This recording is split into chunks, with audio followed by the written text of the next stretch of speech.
তুমি একটি লাইক পাওয়ার জন্য, সোশ্যাল মিডিয়ার একটি লাইক পাওয়ার জন্য তুমি সারাদিন তোমার মেধা, তোমার শক্তি সেই কাজে লাগাচ্ছ।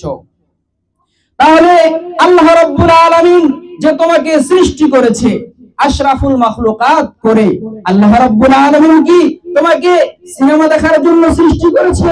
আল্লাহ রাব্বুল আলামিন যে তোমাকে আশরাফুল মাখলুকাত করে সৃষ্টি করেছে সোশ্যাল মিডিয়ার লাইক পাওয়ার জন্য, অশ্লীল ভিডিও দেখার জন্য, গেম খেলার জন্য?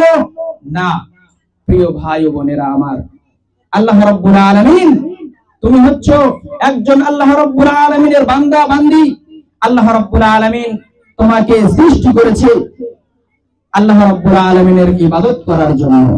আল্লাহ রাব্বুল আলামিন বলছেন, ওয়া মা খালাকতুল জিন্না ওয়াল ইনসা ইল্লা লিয়াবুদুন, আমি মানুষ এবং জিন জাতিকে সৃষ্টি করেছি আমার ইবাদত করার জন্য। সম্মানিত আমার যুবক ভাই ও বোনেরা, তোমার এই শক্তি, যে শক্তি আল্লাহ রাব্বুল আলামিন তোমাকে দান করেছে, এই শক্তি তুমি ইসলামের পথে ব্যয় করো। এই শক্তি তোমাকে ইসলামের পথে ব্যয় করতে হবে। এই শক্তি তোমাকে ইসলাম প্রচার করার জন্য, ইবাদতের জন্য শক্তি ব্যয় করতে হবে।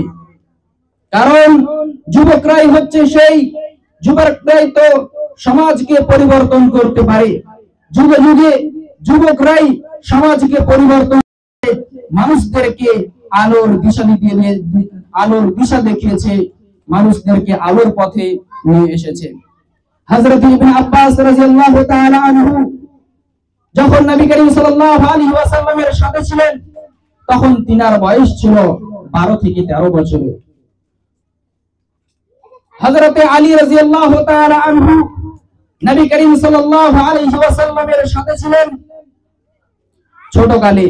নবী করিম সাল্লাল্লাহু আলাইহি ওয়াসাল্লামের বিছানায় তিনি শুয়েছিলেন, আর নিজের প্রাণকে বাজি রেখে তিনি নবী করিম সাল্লাল্লাহু আলাইহি ওয়াসাল্লামের প্রাণকে বাঁচিয়েছিলেন। উসমান রাদিয়াল্লাহু তাআলা আনহু তিনিও যৌবনকালে কোরআন মুখস্থ করেছিলেন। আজকেও দরকার সেই শক্তি, আজকেও দরকার আমাদের যুবকের সেই শক্তি, আজকে দরকার সেই শক্তি। সম্মানিত উপস্থিতি, কিন্তু দুঃখজনক হলেও সত্যি, আজকের যুব সমাজ আল্লাহ রাব্বুল আলামিনকে ভুলে গিয়েছে। তারা আল্লাহ রাব্বুল আলামিনকে ভুলে গিয়ে শয়তানের চক্করে, শয়তানের ফাঁদে পড়ে গিয়েছে, আর শয়তানের রঙিন জালে ফেঁসে গিয়ে তারা আল্লাহ রাব্বুল আলামিনকে ভুলে গিয়েছে।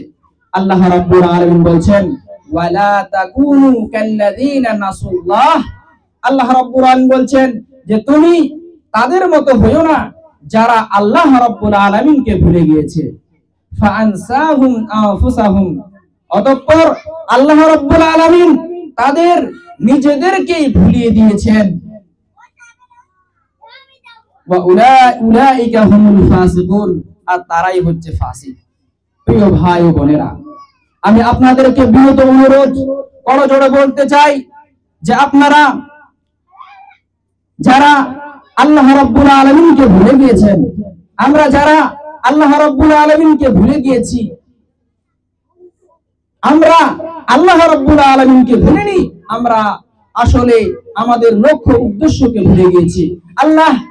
আমরা আল্লাহ রাব্বুল আলামিনকে ভুলে গিয়ে আমাদের নিজেদের মর্যাদাকে ভুলে গিয়েছি।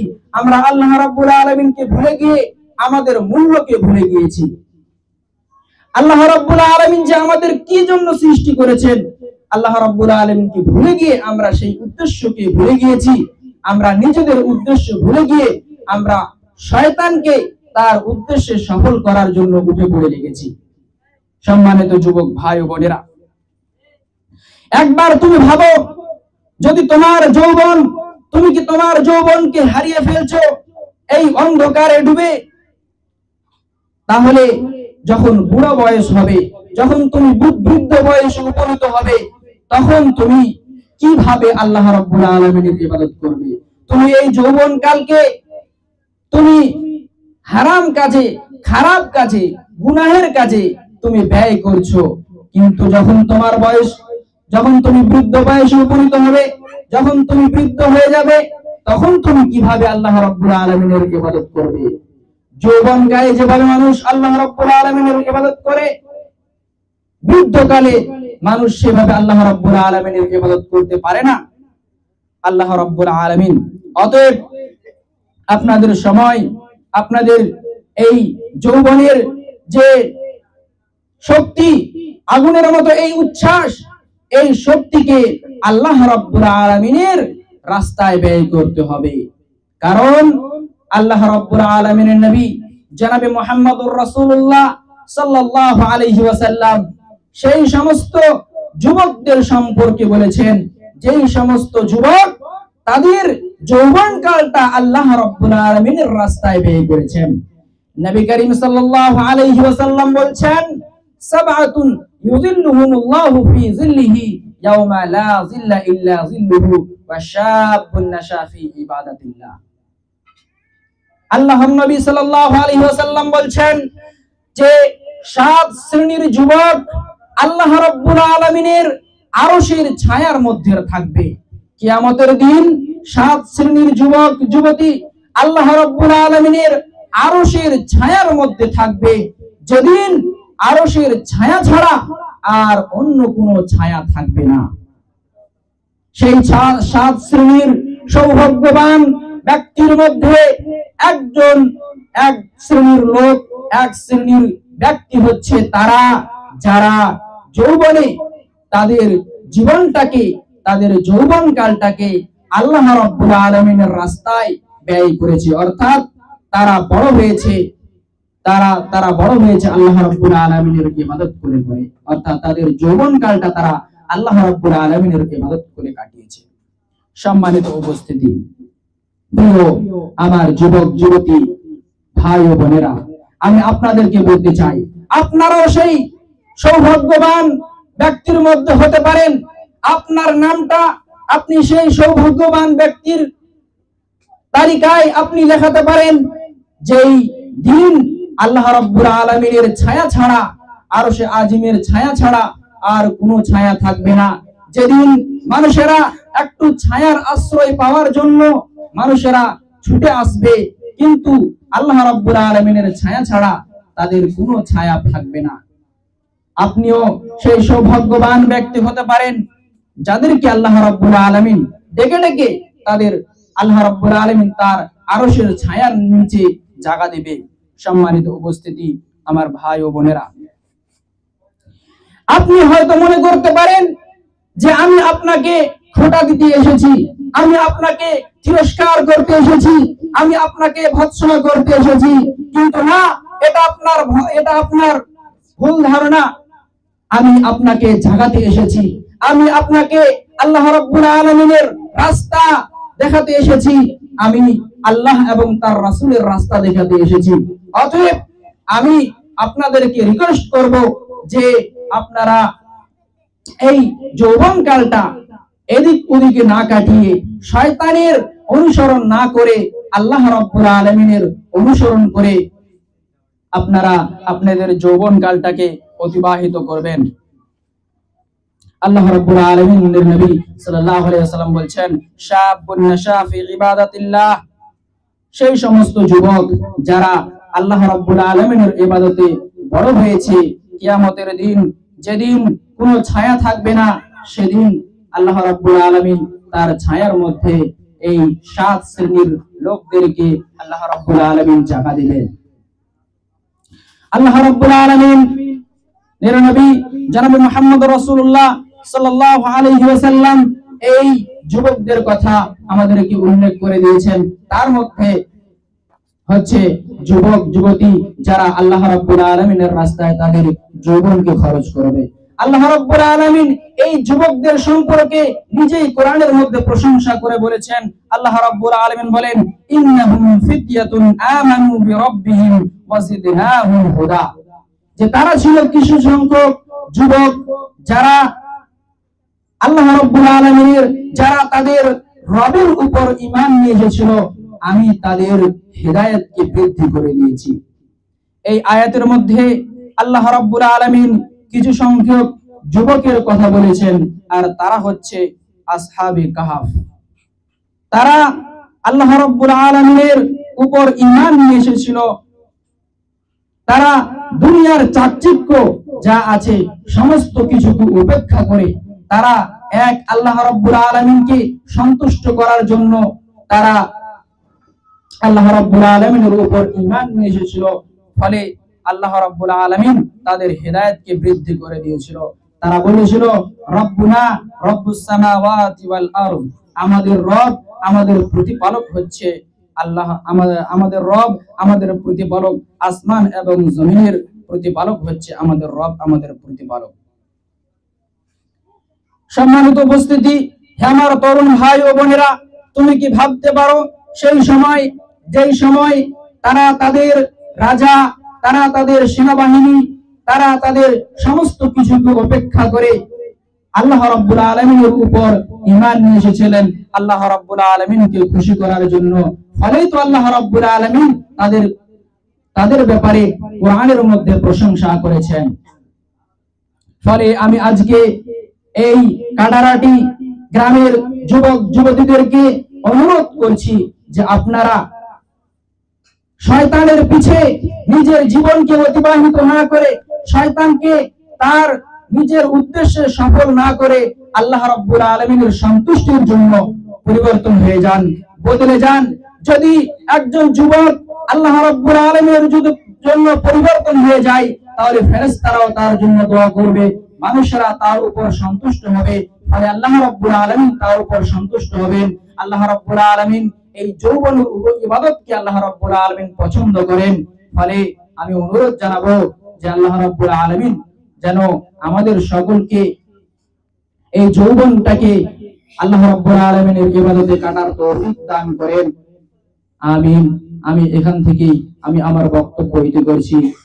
আল্লাহ রাব্বুল আলামিন যেন আমাদের যৌবনকালকে আল্লাহ রাব্বুল আলামিনের ইতাআতে, আল্লাহ রাব্বুল আলামিনের ইবাদতে কাটার তৌফিক দান করেন। আমিন। আসসালামু আলাইকুম ওয়া রাহমাতুল্লাহ।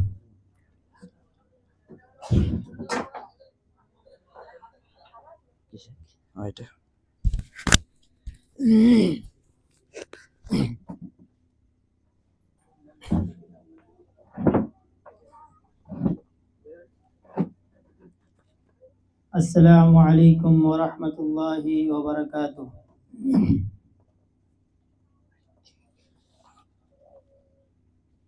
আলহামদুলিল্লাহি নাহমাদুহু ওয়া নাস্তাঈনুহু ওয়া নাস্তাগফিরুহু ওয়া নু'মিনু বিহি ওয়া নাতাওয়াক্কালু আলাইহি ওয়া না'উযু বিল্লাহি মিন শুরুরি আনফুসিনা ওয়া মিন সাইয়্যাতি আ'মালিনা।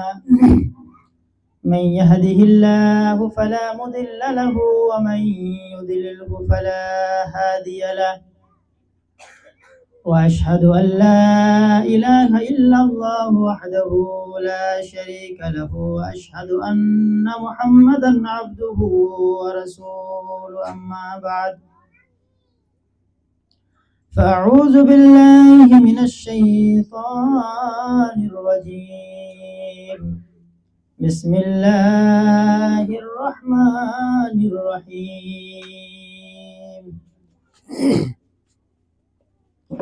فاذكروني أذكركم واشكروا لي ولا تكفرون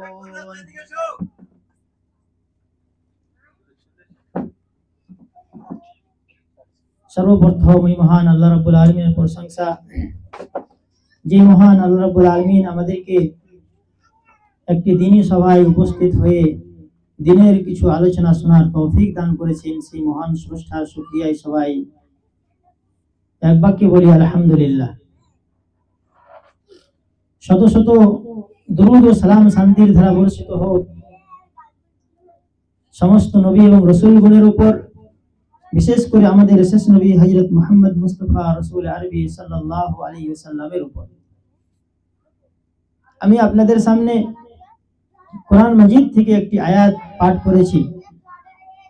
সেই আয়াতকে কেন্দ্র করে কিছু আলোচনা আপনাদের সামনে তুলে ধরব। আল্লাহ যেন আমাকে সঠিক কথা বলার এবং আপনাদেরকে তার উপর আমল করার তৌফিক দান করুন, আল্লাহুম্মা আমিন।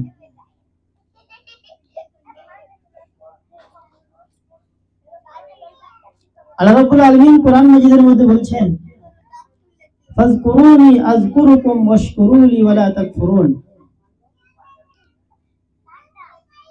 তোমরা আমাকে স্মরণ করো, ফাযকুরুনি, হে মানব জাতিরা তোমরা আমাকে স্মরণ করো, আযকুরুকুম, আমি তোমাদেরকে স্মরণ করব, আমি তোমাদেরকে মনে রাখবো, ওয়াশকুরুলি, আমার শুকরিয়া আদায় করো তোমরা, ওয়ালা তাকফুরুন, এবং আমার সাথে কাউকে কুফরি করো না, আমার কথাকে অস্বীকার করো না, আমাকে তোমরা অস্বীকার করো না। কয়েকটি কথার আল্লাহ রাব্বুল আলামিন এই জায়গাতে আদেশ করলেন আমাদেরকে, সারা বিশ্বের মানব জাতিকে। প্রথম যে জিনিসটা সেটা হচ্ছে কি, ফাযকুরুনি, আল্লাহকে স্মরণ করা, আল্লাহর জিকির করা, সর্বদা আল্লাহ রাব্বুল আলামিনকে স্মরণ আমাদেরকে করতে হবে। যদি আল্লাহ রাব্বুল আলামিনকে স্মরণ আমরা না করি, তাহলে আল্লাহ রাব্বুল আলামিন আমাদের স্মরণ করবে না। যখন আমরা আল্লাহ রাব্বুল আলামিনকে স্মরণ করি, তখন আল্লাহ রাব্বুল আলামিন আমাদের স্মরণ, আমাদের কথাকে ফেরেশতাদের সামনে গর্ব করে বলেন যে দেখো আমার অমুক ব্যক্তি আমাকে স্মরণ করছে, অমুক বান্দা আমাকে স্মরণ করছে। আল্লাহ রাব্বুল আলামিন ফেরেশতাদের সামনে গর্ব করে বলে যে তোমরা এই মানব জাতিকে সৃষ্টি করতে তোমরা বাধা দিচ্ছিলে, দেখো এই মানব জাতি কিভাবে আমার প্রশংসা করছে।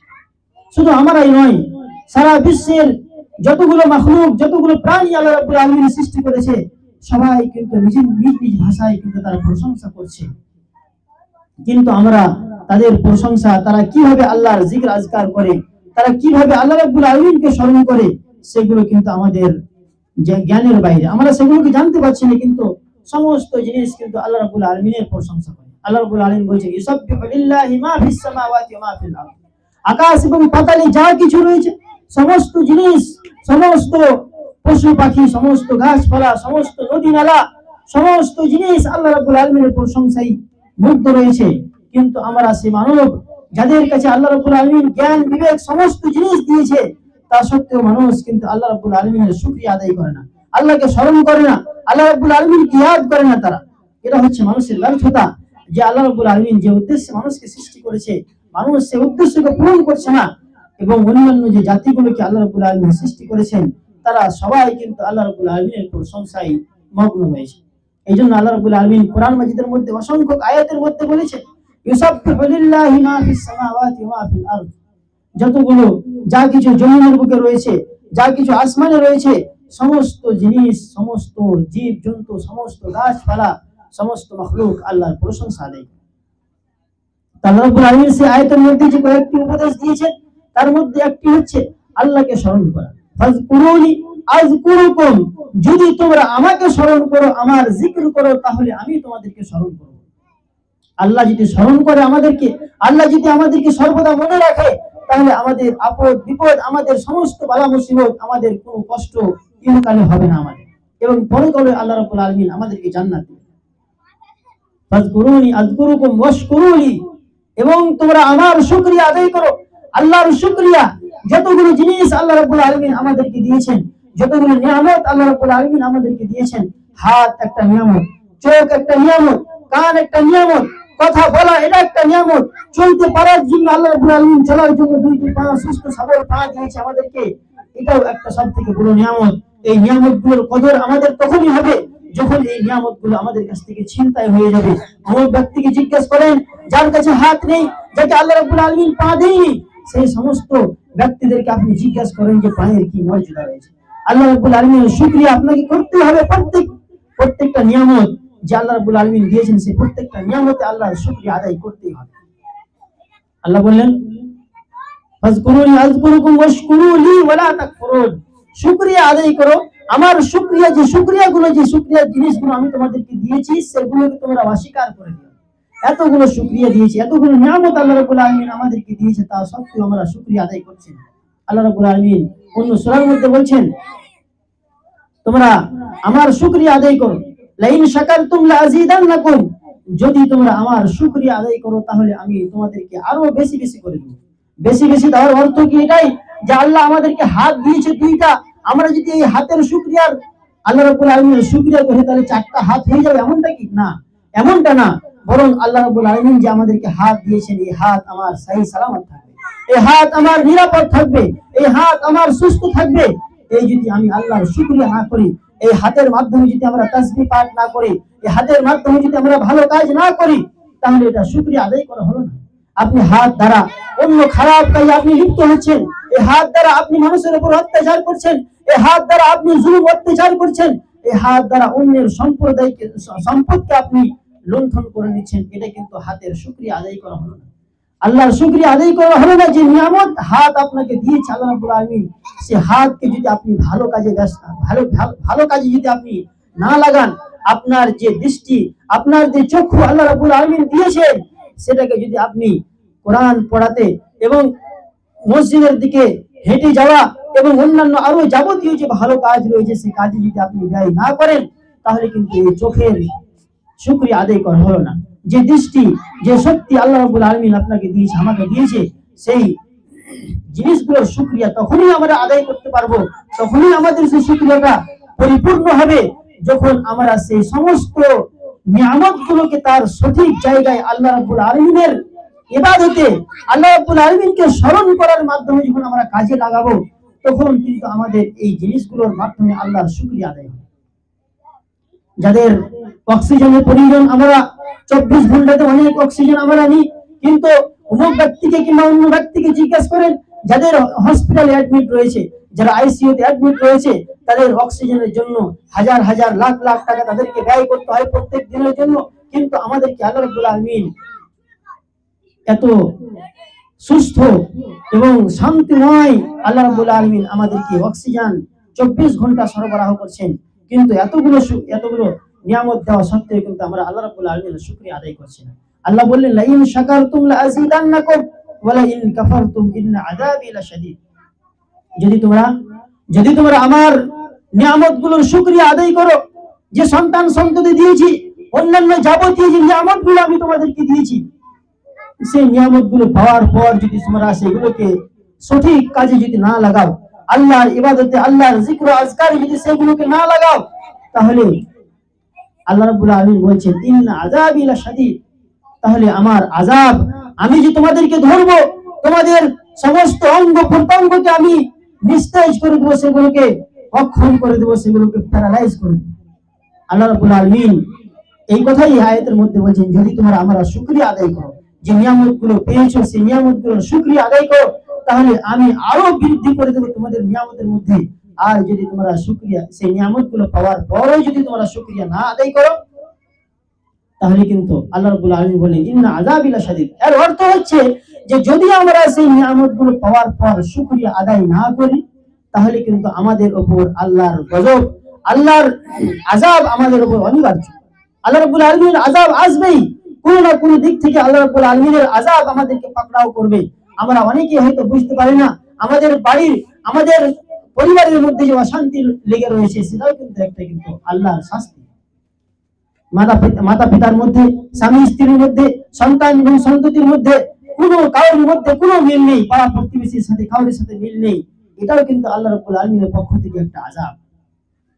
শ্রদ্ধেয় সুধী, তো এই যে জিক্র আজকার, এর অনেকগুলো গুরুত্ব রয়েছে, এর অনেক ফজিলত রয়েছে, এবং আল্লাহকে স্মরণ করার অনেক উত্তম মাধ্যম রয়েছে। সেই উত্তম মাধ্যমগুলো সেই যদি আমরা অবলম্বন করে আল্লাহর শুকরিয়া আদায় করতে পারি, আল্লাহকে সর্বদা যদি আমরা স্মরণ করতে পারি, তাহলেই কিন্তু আমরা সফল হয়ে যাব ইহকালে এবং পরকালে।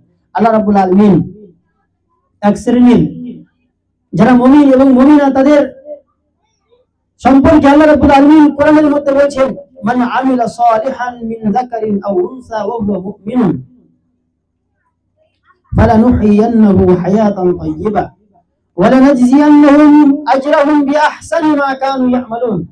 যে ব্যক্তি নেক আমল করলো, মিন যাকারিন আও উনসা, সে পুরুষ হোক কিংবা সে মহিলা হোক, ওয়া হুয়া মুমিনুন, শর্ত হচ্ছে সে যদি মুমিন হয়। মুমিন সে পুরুষ হোক কিংবা মহিলা হোক, তারা যদি আল্লাহ রাব্বুল আলামিনের জন্য নেক আমল করে, তারা যদি আল্লাহকে স্মরণ করে, যদি তারা আল্লাহর ইবাদত করে, আল্লাহ রাব্বুল আলামিন তাদের সম্পর্কে বলছেন, ফালানুহইয়ান্নাহু হায়াতান তাইয়্যিবা, আমি তাদের সুস্থ এবং শান্তিময় জীবনের আমি তাদেরকে সুযোগ দিই। ফালানুহইয়ান্নাহু, আমি তাদেরকে অবশ্যই জীবিত রাখবো, হায়াতান তাইয়্যিবা, সুস্থ এবং ভালো একটা জীবন দিয়ে।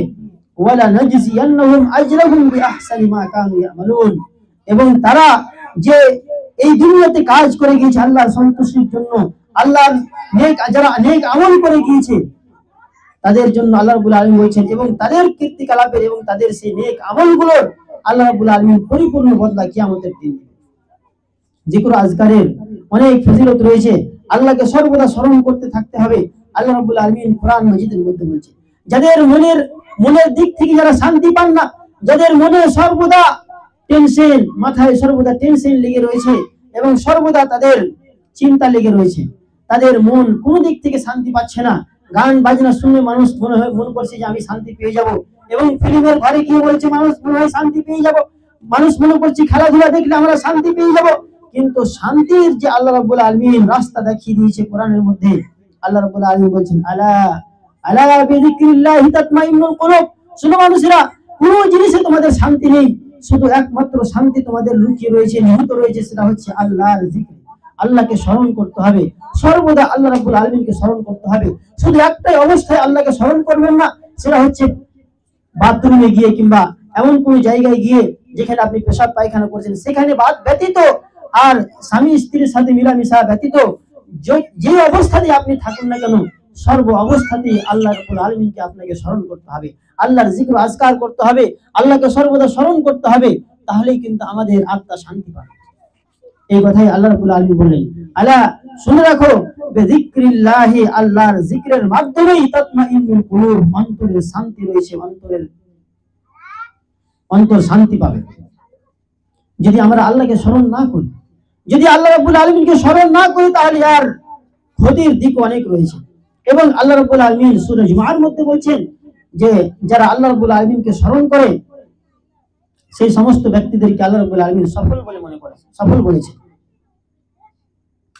আল্লাহ রাব্বুল আলামিন সূরা জুমার মধ্যে বলছেন, ইয়া আইয়ুহাল্লাযীনা আমানু ইযা নুদিয়া লিস-সালাতি মিন ইয়াউমিল জুমআহ ফাসআউ ইলা যিকরিল্লাহি ওয়া দারুল বাই' যালিকুম খায়রুল লাকুম ইন কুনতুম তা'লামুন ফাইযা কুদিয়াতিস-সালাতু ফান্তাশিরু ফিল আরদ ওয়াবতাগু মিন ফাদলিল্লাহ ওয়াযকুরুল্লাহা কাসীরান লাআল্লাকুম তুফলিহুন। আল্লাহ কি বললেন এখানে? ওয়াযকুরুল্লাহা কাসীরা, বেশি বেশি করে আল্লাহ রাব্বুল আলামিনকে স্মরণ করো, বেশি বেশি করে তোমরা আল্লাহকে স্মরণ করো, লাআল্লাকুম তুফলিহুন, সম্ভবত তোমরা সফলতা অর্জন করতে পারবে। ইহকালের সফলতা আমাদের জন্য অপেক্ষা করেছে শুধু একটাই জিনিস, যে আমরা যদি আল্লাহকে স্মরণ করি, আল্লাহকে সর্বদা আমাদেরকে ডাকতে হবে, সেই স্মরণের মাধ্যমে, আল্লাহর জিকির আজকারের মাধ্যমেই আমাদের সফলতা লুকিয়ে রয়েছে। অন্য কোনো জিনিস আমাদেরকে সফলতা এনে দিতে পারে না।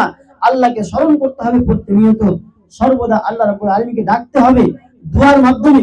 শুধু এমনটা না যে আমাকে নামাজে গেলেই কি আমি আল্লাহকে স্মরণ করব, এমনটা কিন্তু না। আপনি যে কোনো অবস্থায় থাকুন, ছোট ছোট যে দোয়াগুলো আল্লাহ রাসূল সাল্লাল্লাহু আলাইহি ওয়াসাল্লাম শিখিয়ে দিয়েছেন, আল্লাহ রাব্বুল আলামিন কোরআন মাজিদের মধ্যে যে দোয়াগুলো বলে দিয়েছেন, সেই দোয়াগুলো আপনি প্রতিনিয়ত পাঠ করতে থাকুন। সেই দোয়াগুলোর মাধ্যমে আল্লাহকে স্মরণ করা। সর্বোত্তম জিকির যেটা হচ্ছে সেটা হচ্ছে আল্লাহ রাব্বুল আলামিনকে স্মরণ করা, সেটা হচ্ছে কোরআন মাজিদ। কোরআন মাজিদ বেশি বেশি করে তেলাওয়াত করুন, কোরআন মাজিদ পড়ুন, সেই ব্যাপারে আপনাকে চিন্তা ভাবনা করুন যে কোরআনে আল্লাহ রাব্বুল আলামিন কি জিনিস, কি উপদেশ আমাদেরকে দিয়েছে। তাহলে জিকির আজকারের মাধ্যমে আমাদের অন্তরের শান্তি, এবং জিকির আজকারের মধ্যে আমাদের কি রয়েছে, সফলতা রয়েছে। অতএব সফলতা অর্জন করার জন্য আমাকে সর্বদা আল্লাহ রাব্বুল আলামিনকে ডাকতে হবে। মন বেজার রয়েছে, মাথায় অনেক টেনশন, বাড়ির মধ্যে অনেক টেনশন রয়েছে, সেই সমস্ত টেনশনকে, সেই সমস্ত বিপদকে দূর করার জন্য, সেই বিপদ থেকে মুক্তি হওয়ার জন্য আপনাকে সর্বদা আল্লাহকে স্মরণ করতে হবে। বিপদ থেকে যদি কোনো জিনিস আপনাকে মুক্তি করতে পারে, যদি আল্লাহ রাব্বুল আলামিনের জিকির ছাড়া কোনো জিনিস আপনাকে আর সেই বিপদ থেকে রক্ষা করতে পারবে না, সর্বদা আল্লাহ রাব্বুল আলামিনকে আপনাকে স্মরণ করতে হবে। একটা দোয়া, ছোট্ট একটা দোয়া, সেই দোয়া যদি আমরা দিনে যদি প্রতিনিয়ত যদি আমরা পাঠ করতে থাকি, আর এমনটা না যে সেটা ভারী দোয়া, আমরা যদি সকলেই যদি সেই দোয়াটা যদি সর্বদা পাঠ করতেই থাকি, তাহলে কিন্তু আমাদের অনেক কাজ, অনেক কষ্ট আমাদের কিন্তু দূর হয়ে যাবে। সেই দোয়াটি হচ্ছে লা হাওলা ওয়ালা কুওয়াতা ইল্লা বিল্লাহ। কোন এমন হতভাগা রয়েছে যার এই দোয়াটা মুখস্থ নেই? আপনি যদি প্রতিদিন যদি এই দোয়াটা যদি 100 বার করে পড়তে পারেন, সকাল সন্ধ্যাতে, সকালে 100 বার, নামাজ পড়ার পর ফজরের 100 বার পাঠ করলেন, এবং মাগরিবের পর 100 বার পাঠ করলেন, তাহলে আপনার উপরে কোনো মুসিবত থাকবে না। সমস্ত মুসিবতকে আল্লাহ রাব্বুল আলামিন দূর করে দিবেন শুধু এই একটা ছোট্ট দোয়ার মাধ্যমে। এবং এই দোয়ার ফজিলত সম্পর্কে আল্লাহ রাসূল সাল্লাল্লাহু আলাইহি ওয়াসাল্লাম বলেছেন, এটা হচ্ছে জান্নাতের খাজানাগুলোর মধ্যে একটি খাজানা। লা হাওলা ওয়ালা কুওয়াতা কানজুম মিন কুনুজিল জান্নাহ, জান্নাতের খাজানা, অনেকগুলো ধন সম্পদ জান্নাতের রয়েছে। সেই ধন সম্পদগুলোর মধ্যে একটা ধন সম্পদ, উত্তম ধন সম্পদ হচ্ছে লা হাওলা ওয়ালা কুওয়াতা ইল্লা বিল্লাহ। সবাইকে আমাদেরকে প্রতিনিয়ত সর্ব অবস্থাতে এই দোয়াটা যদি আমরা পাঠ করতে থাকি, তাহলে অনেক আপদ বিপদ থেকে, অনেক কষ্ট থেকে আমরা কিন্তু মুক্তি পাবো। এবং অন্য আরো দোয়া রয়েছে, যে দোয়াগুলো আমরা প্রতিনিয়ত পাঠ করতে থাকবো, তাহলে কিন্তু আমাদের অনেক আপদ বিপদ থেকে আমরা রক্ষা পাবো। অনেক এমন দোয়া রয়েছে, মানুষ অনেক দেখতে পাই আমরা পাড়া প্রতিবেশীর মধ্যে, যে তারা প্যারালাইজ হয়ে গিয়েছে, তাদের হাত পা তাদের অচল হয়ে গিয়েছে, তাদের হাত পা কাজ করছে না। অনেক এমন ব্যক্তিরা রয়েছে।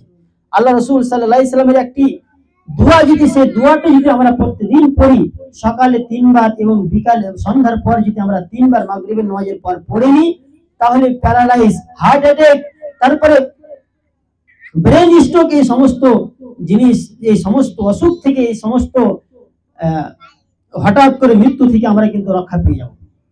সেই দোয়াটি আমাদের প্রত্যেককেই মুখস্থ করা দরকার। বিসমিল্লাহিল্লাযী লা ইয়াদুররু মা ইসমিহি শাইউন ফিল আরদি ওয়ালা ফিস সামাই ওয়া হুয়াস সামিউল আলিম। কতটুকু সময় লাগবে আপনাকে? আপনার পুরো গান মুখস্থ রয়েছে, অনেক জিনিস আপনি মুখস্থ করে ফেলেছেন, কিন্তু সামান্য একটা দোয়া আমাদের মুখস্থ হচ্ছে না। আমাদের কি সেই মানসিকতা রয়েছে যে আমরা কোরআন শিখবো, আমরা আল্লাহ রাসূল সাল্লাল্লাহু আলাইহি সাল্লামের দেওয়া হাদিসগুলোকে শিখবো, সেই দোয়াগুলোকে আমরা প্রতিনিয়ত পাঠ করব? সেই দোয়াগুলো যদি আমরা প্রতিনিয়ত পাঠ করি, তাহলে এত বড় বিপদ, এত বড় অসুখ বিসুখ থেকে আমরা কিন্তু রক্ষা পেয়ে যাব। হঠাৎ করে দেখছেন কোনো ব্যক্তির কি হার্ট অ্যাটাক হয়ে গেল, সে ব্যক্তি অবশ্যই এই দোয়াটাকে সকাল সন্ধ্যাতে পড়েনি, তার জন্য তার এরকম অসুখে আক্রান্ত হয়েছে। সে যদি সকালে যদি এই দোয়াটাকে 3 বার পাঠ করতো, তাহলে আল্লাহ রাব্বুল আলামিন তাকে সেই অসুখ থেকে কিন্তু, সেই বালা মুসিবত থেকে কিন্তু আল্লাহ তার রক্ষা করত। বিসমিল্লাহিল্লাযী লা ইয়াদুররু মা ইসমিহি শাইউন ফিল আরদি ওয়ালা ফিস সামাই ওয়া হুয়াস সামিউল আলিম। আরো একটি দোয়া, আমরা অনেকেই রাত্রে বাড়ি থেকে বের হয়ে পেশাব পায়খানায় যাই। আমরা বাড়ি থেকে বের হলাম, কোন জায়গায় গিয়ে আমরা অবস্থান করি, রাত্রে কোথাও মাঠের দিকে আমরা গেলাম, একটা দোয়া আল্লাহ রাসূল শিখিয়ে দিয়েছেন। সেই দোয়াটা যদি আমরা পাঠ করি, তাহলে আল্লাহ রাসূল বলেছেন কি কোনো জিনিস এই পৃথিবীর তাকে ক্ষতি করতে পারবে না। শিয়ালে কাটবে না, সাপ দংশন করবে না, কুকুর দেখে তার কোনো ভয় হবে না, এবং যাবতীয় কোনো জিনিস, শয়তান, জিন, এইগুলোকে দেখে তাকে কোনো ভয় হবে না, এবং সেগুলো তার সামনে আসবেই না।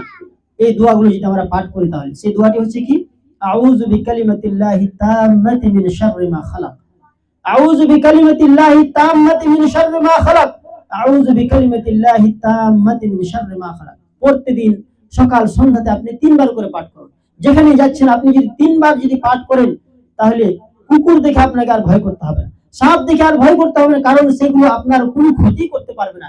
কারণ আপনি সমস্ত জিনিস থেকে আল্লাহ রাব্বুল আলামিনের কাছে পানাহ চেয়ে নিয়েছেন, যে আল্লাহ তুমি এই সমস্ত জিনিস থেকে আমাকে পানাহ দাও। তাহলে এইগুলো হচ্ছে জিকির আজকার করার মাধ্যম। আর একটা ছোট্ট জিকির, সুবহানাল্লাহি ওয়া বিহামদিহি, সুবহানাল্লাহি ওয়া বিহামদিহি, শুধু এটাই, সুবহানাল্লাহি ওয়া বিহামদিহি 100 বার করে যদি কেউ পাঠ করে, তাহলে আল্লাহ রাব্বুল আলামিন তার 100টা গুনাহকে মোচন করে দেয়। এত গুনাহ, এত নেকি অর্জন করার এবং গুনাহকে মোচন করার এতগুলো পদ্ধতি আমাদেরকে শিখিয়ে দিয়েছে, কিন্তু আমরা শিখবো তবে তো। আমাদের শিখার কোনো প্রচেষ্টাই নেই। অন্য সমস্ত জিনিস করার আমাদের সময় রয়েছে, ইসলামকে শেখার জন্য, আল্লাহ রাসূল সাল্লাল্লাহু আলাইহি ওয়াসাল্লামের মুখশরীফ বাণীকে শেখার জন্য আমাদের কাছে একটুকুও সময় নেই। কিয়ামতের দিন আপনার অবস্থা, আমাদের অবস্থা কি হবে? মৃত্যুর সময় আমাদের অবস্থা কি হবে? যদি আমরা এই কোরআন হাদিসকে, ইসলামকে যদি আমরা না শিখি, কোরআন হাদিসকে যদি আমরা না জানি, তাহলে আমাদের বেঁচে থেকে কি লাভ? এই দুনিয়াতে আল্লাহ যে উদ্দেশ্যে পাঠিয়েছে, সেই উদ্দেশ্যটা তো আমাদের পূরণ হলো না। আপনি ভাবছেন যে 50 বছরের পর, 40 বছরের পর আপনি আল্লাহর ইবাদতে মুগ্ধ হবেন, আল্লাহর ইবাদত করতে পারবেন, আপনি এটা মনে করছেন? এটাও তো হতে পারে যে আপনি 20 বছরের পর আপনাকে আল্লাহ রাব্বুল আলামিন সেই ক্ষমতা আর দিবে না। হতে তো এটাও পারে যে আল্লাহ আপনার অন্তরের মধ্যে মেহের লাগিয়ে দিবে, আপনি আর ইসলামের দিকে আসবেন না। এটাও তো হতে পারে যে আপনি 20 বছর পর এই দুনিয়াতে আর চলাচল করতে পারবেন না। আপনাকে এত অসুখ আল্লাহ রাব্বুল আলামিন দিবেন, আপনি চাইলেও, আপনার মন থাকতেও কিন্তু আপনি আর ইবাদত করতে সেই সুযোগটা পাবেন না। তাহলে আপনি এটা কেন মনে করছেন যে আমি 20 বছর পর, আমি 50 পার হলেই আমি ইবাদত শুরু করবো আল্লাহর? এই ইবাদতের কোনো আল্লাহ রাব্বুল আলামিনের কাছে মর্যাদা নেই। ইবাদত যেটা আল্লাহ রাব্বুল আলামিনের কাছে গ্রহণযোগ্য, সেটা হচ্ছে যুবকদের ইবাদত। 20 থেকে নিয়ে 40 বছর পর্যন্ত এই যে একটা সময় রয়েছে যুবকদের সময়, সেই সময়টা হচ্ছে আসল সময়। সেই সময়টা ইবাদত হচ্ছে আল্লাহ রাব্বুল আলামিনের কাছে গ্রহণযোগ্য ইবাদত। বুড়া হলে, বুড়িয়ে গেলে আপনার তো গুনাহ করার দিকে চাহিদাই থাকবে না, তো এটা স্বাভাবিক যে আপনি আল্লাহর ইবাদতের দিকে আসবেন। আপনার তো সেই যৌন ইচ্ছা থাকবে না, তো আপনি আর কোন দিকে তাকাবেন? তখন তো আপনাকে নিরাশ হয়ে তখন তো আল্লাহর দিকেই আসতে হবে। তো সেই ইবাদতের কোনো আল্লাহর কাছে মর্যাদা নেই। মর্যাদা যেটা রয়েছে সেটা হচ্ছে যুবকদের ইবাদত। যৌবনকালে যে ইবাদত আমরা করে থাকি, সেই ইবাদতটাই হচ্ছে আমাদের আসল ইবাদত। শুধু যুবকেরা না, বরং প্রত্যেক যুবতীদের এটা হওয়া দরকার যে আমরা যৌবন কাল থেকে আমরা আল্লাহর ইবাদত শুরু করে দিই। অনেকেই যাদের আকীদার মধ্যে বিভ্রান্তি চলে এসেছে, অনেকে আমরা গ্রাম দিয়ে যখন যাই তখন দেখি অনেকে পায়ে ধাগা বেঁধে রয়েছে, কালো ধাগা। সেই ধাগা আপনার কি রক্ষা করতে পারে? আপনি কি জানতে পারেননি? আপনি কি জানেন না যে সেই যে ধাগা আপনি বেঁধেছেন সেটা আপনাকে শিরক পর্যন্ত পৌঁছাবে, এবং সেটা হচ্ছে শিরক। আল্লাহ রাসূল সাল্লাল্লাহু আলাইহি ওয়াসাল্লাম একজন ব্যক্তিকে দেখলেন যে সে হাতে একটি ধাগা পরে আছে। আল্লাহ রাসূল সাল্লাল্লাহু আলাইহি ওয়াসাল্লাম তাকে জিজ্ঞেস করলেন, এই ধাগাটি, কালো ধাগাটি তুমি কেন পরে আছো? সেই ব্যক্তি বলল, আল্লাহ রাসূল, এটা আমাকে অসুখ বিসুখ থেকে দূরে রাখবে। আল্লাহ রাসূল তার জন্য বদদুয়া করেছেন যে এই ধাগাটা তোমার অসুখ বিসুখকে আরো বৃদ্ধি করবে, আরো বাড়িয়ে দিবে। আল্লাহ রাব্বুল আলামিন তোমার অসুখ বিসুখ। এক তো আপনি এই দুনিয়াতে আল্লাহকে বাদ দিয়ে ওই একটা সামান্য ধাগা, ছি ছি ছি, একটা সামান্য ধাগা আপনার কি রক্ষা করতে পারে? আপনি এত বড় বডি বিল্ডার্স, এত বড় মানুষ, যে মানুষকে দেখে সমস্ত পৃথিবী ভয় করে, সমস্ত জীবজন্তু ভয় করে, এত হাওয়াই জাহাজ বানিয়ে ফেললো, এত বড় বড় ট্রেন বানিয়ে ফেললো, সে মানুষ একটা ধাগার উপরে নির্ভর করে। লজ্জা করা দরকার। আমরা কি পাগল হয়ে গিয়েছি নাকি? পাগলেরা তো এই মতো করতে পারে, পাগলেরা ধাগা বেঁধে বেড়াবে। একটা ধাগা আমার কি রক্ষা করতে পারে? সে মহান সত্তার উপরে আপনি ভরসা করলেন না, সে একটি ধাগার উপরে আপনি কিভাবে ভরসা করলেন? একটি তাবিজ। এত এই গ্রামে অনেক যাতায়াত হয় আমাদের, এত মানুষ শিরকের মধ্যে লিপ্ত রয়েছে, আল্লাহ হেফাজত করে। ধাগা তো ধাগা, গাছ গাছালি তারা হাতের মধ্যে, এমনকি বুড়ো বুড়ো লোকেরা ওই হাতে তাবিজ এবং ধাগা বেঁধে রাখে। নাউজুবিল্লাহ। যদি আল্লাহ না করে তাদের যদি এই অবস্থাতে মৃত্যু হয়ে যায়, তাহলে জাহান্নাম হবে তাদের স্থান। এই সমস্ত ব্যক্তিরা যারা তাবিজ বেঁধে রাখে, যারা সেই তাবিজ থেকে নিজেকে তওবা করে মুক্ত করে নেয় না, যারা এই শিরক থেকে নিজেকে বাঁচিয়ে রাখবে না, আল্লাহর কসম তাদেরকে আল্লাহ রাব্বুল আলামিন ক্ষমা করবেন না, যারা এই শিরকের অবস্থায় মারা যাবে। যদি আপনি সেই জিনিস থেকে যদি আপনি মৃত্যুর আগেই যদি আপনি তওবা না করেন, তাহলে আল্লাহ কিন্তু আপনার এই শিরককে কখনোই ক্ষমা করবেন না। অন্যান্য গুনাহ যদি চাই আল্লাহ রাব্বুল আলামিন তাহলে ক্ষমা করে দিবেন, কিন্তু সেই শিরক, ধাগা বাঁধা, কালো ধাগা পায়ে পড়া, হাতে পড়া এবং অন্যান্য জায়গাতে পড়া, সমস্ত জায়গাতে এগুলোকে বেঁধে রাখা, এটা হচ্ছে শিরক। তাবিজ, গাছ গাছালি, সমস্ত জিনিস যেগুলো আপনি বেঁধে রাখছেন কোমরে, পায়ে, হাতে, গলাতে ঝুলিয়ে রাখছেন, সেই সমস্ত গুলো হচ্ছে শিরক। সেই শিরক থেকে যতদিন আপনি না বাঁচবেন, সেই শিরকের উপরে যদি আপনার মৃত্যু হয়ে যায়, তাহলে আপনার ঠিকানা হবে জাহান্নাম। ইন্নাল্লাহা লা ইয়াগফিরু আন ইউশরাকা বিহি ওয়া ইয়াগফিরু মা দুনা যালিকা লিমান ইয়াশা ওয়া মান ইউশরিক বিল্লাহি ফাকাদ দাল্লা দালালান বাঈদা। আল্লাহ রাব্বুল আলামিন শিরকের গুনাহকে কখনোই ক্ষমা করবেন না, এবং অন্যান্য গুনাহকে চাইলে আল্লাহ রাব্বুল আলামিন ক্ষমা করে দিবেন। এবং যে ব্যক্তিরা শিরকের মধ্যে লিপ্ত হলো, সেই ব্যক্তিরা অন্ধকারের মধ্যে তারা ঢুকে গেল। অন্ধকার বলতে এখানে বলা যেতে পারে জাহান্নামের অন্ধকারের মধ্যে তারা ঢুকে গেল। অতঃপর যদি এই দোয়াগুলো প্রতিনিয়ত আমরা পড়তে থাকি, তাহলে সেই শয়তান, সেই ইবলিস শয়তান যে আপনার উপরে, আপনাকে এসে আপনার উপর কবজা করার চেষ্টা করে, আপনাকে ভুল বুঝায়, আপনাকে ওয়াসওয়াসা দেয় এবং আপনার হাতে পায়ে সে চুলকোতে থাকে, সে আপনার হাতে পায়ে সে ব্যথা দিতে থাকে, সে শয়তান আপনার কখনোই ক্ষতি করতে পারবে না। আমরা যে ধাগা বাঁধি এবং যে জিনিসগুলো আমরা যে শিরক করি আল্লাহ রাব্বুল আলামিনের সাথে, এগুলো এই জন্যই হচ্ছে যে আমরা আল্লাহর ইবাদত করি না, আমরা আল্লাহর সাথে শিরক করেছি। শিরক করার কারণেই কিন্তু সেই অসুখ বিসুখগুলো আমাদের ধরা পড়ছে। রাত্রে ঘুম আসছে না, হঠাৎ করে ঘুম ভেঙে যাচ্ছে। আরে আপনি দুয়াটা পড়ে ঘুমাবেন, তাহলে তো আপনার শয়তান কোনো ক্ষতি করতে পারবে না। আল্লাহ রাসূল সাল্লাল্লাহু আলাইহি ওয়াসাল্লাম যে হাদিস শিখিয়ে দিয়েছে, যে জিনিস শিখিয়ে দিয়েছে, যে কোন ব্যক্তি যদি সূরা বাকারার শেষ 2 আয়াত যদি রাত্রে পড়ে যদি ঘুমায়, এবং রাত্রে পড়ে তার গায়ের মধ্যে যদি সে 3 বার যদি ভু দিয়ে দেয়, তাহলে শয়তান তার কোনো ক্ষতি করতে পারবে না। সারা রাত ফেরেশতা আল্লাহ রাব্বুল আলামিনের পক্ষ থেকে সেই ব্যক্তির হেফাজত করতে থাকে। আমরা পড়বো, তাহলে তো পড়ি না, তো আমরা তো জানি না সেই জিনিসগুলো, তাহলে আমাদের মধ্যে তো শয়তান এসে তো আমাদেরকে বিভ্রান্ত করবে, শয়তান তো আমাদেরকে খারাপ পথে নিয়ে যাবেই, শয়তান তো আমাদেরকে শিরকের মধ্যে ঢুকিয়ে দিবে, এটাই তো বাস্তব। এই জন্যই যদি প্রতিনিয়ত আমরা আল্লাহকে স্মরণ করতে থাকি, আল্লাহর জিক্র আজকার করতে থাকি, তাহলে শয়তানের বাপেরও ক্ষমতা নেই যে আমাদেরকে অসুখ বিসুখের মধ্যে কিংবা আমাদেরকে বিভ্রান্তি করে দেয়। সর্বদা আল্লাহকে স্মরণ করতে হবে। সর্বদা যে দোয়াগুলো আল্লাহ রাসূল সাল্লাল্লাহু আলাইহি ওয়াসাল্লাম সকাল সন্ধ্যার যে দোয়াগুলো শিখিয়ে দিয়েছে, সেই দোয়াগুলো যদি প্রতিনিয়ত যদি আমরা পড়তে থাকি, তাহলে কিন্তু শয়তান আমাদের কোনো ক্ষতি করতে পারবে না। যারা তাবিজ শয়তানের চক্রান্তে পড়ে এবং যে ভণ্ড পীর ভণ্ড হুজুরদের চক্রান্তে পড়ে আপনারা যে তাবিজ ব্যবহার করছেন, আল্লাহর ওয়াস্তে আপনারা এই জিনিসগুলোকে ছেড়ে দেন, ইসলামের পথে আসুন, আল্লাহ রাসূল সাল্লাল্লাহু আলাইহি ওয়াসাল্লামের দেখা পথ পদ্ধতি অনুযায়ী নিজের জীবন কি অতিবাহিত করুন। দেখবেন আপনার জীবন থেকে শয়তান বিতাড়িত হয়েছে, শয়তান পালিয়েছে। আর যদি আপনি আল্লাহকে স্মরণ না করেন, আল্লাহ রাসূল সাল্লাল্লাহু আলাইহি ওয়াসাল্লামের হাদিসকে যদি না মেনে চলেন, আল্লাহ রাসূল সাল্লাল্লাহু আলাইহি ওয়াসাল্লামের প্রতিনিয়ত যে দোয়াগুলো শিখিয়েছেন, সেই দোয়াগুলো যদি আপনি না মানেন, না পড়েন প্রতিনিয়ত সকাল সন্ধ্যাতে, তাহলে কিন্তু শয়তান আপনাকে ধরবে। এটাই বাস্তব যে শয়তান আপনার উপর চেপে বসে। যদি আল্লাহকে স্মরণ না করি, আল্লাহকে যদি ইয়াদ না করি, তাহলে আমাদের কি ক্ষতি হতে পারে? আল্লাহ রাব্বুল আলামিন কোরআন মাজিদের মধ্যে বলছেন, ওয়ামান আরাজা আন যিকরি ফাইন্না লাহু মাঈশাতান যানকা।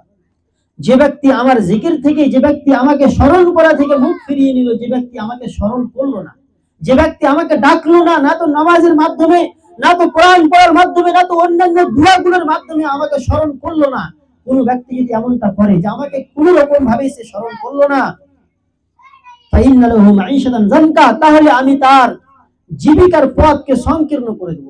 আপনি যতই কোটি কোটি টাকা ইনকাম করুন না কেন, আপনার যে পথকে আল্লাহ রাব্বুল আলামিন সংকীর্ণ করে দিয়েছে, আপনার মন কি যে আল্লাহ রাব্বুল আলামিন সংকীর্ণ করে দিয়েছে, আপনার বাড়িতে যে কোনো শান্তি নেই, আপনার মনে যে কোনো শান্তি নেই, এটা শুধু একমাত্র আল্লাহর জিকিরকে ভুলিয়ে দেওয়ার কারণে, আল্লাহ রাব্বুল আলামিনকে স্মরণ না করার কারণে, নামাজ রোজা ত্যাগ করে দেওয়ার কারণে এই জিনিসগুলো, এই সংকীর্ণতাগুলো এবং বাড়ির মধ্যে যে অশান্তি, এইগুলো শুধু আল্লাহকে স্মরণ না করার কারণে আসে।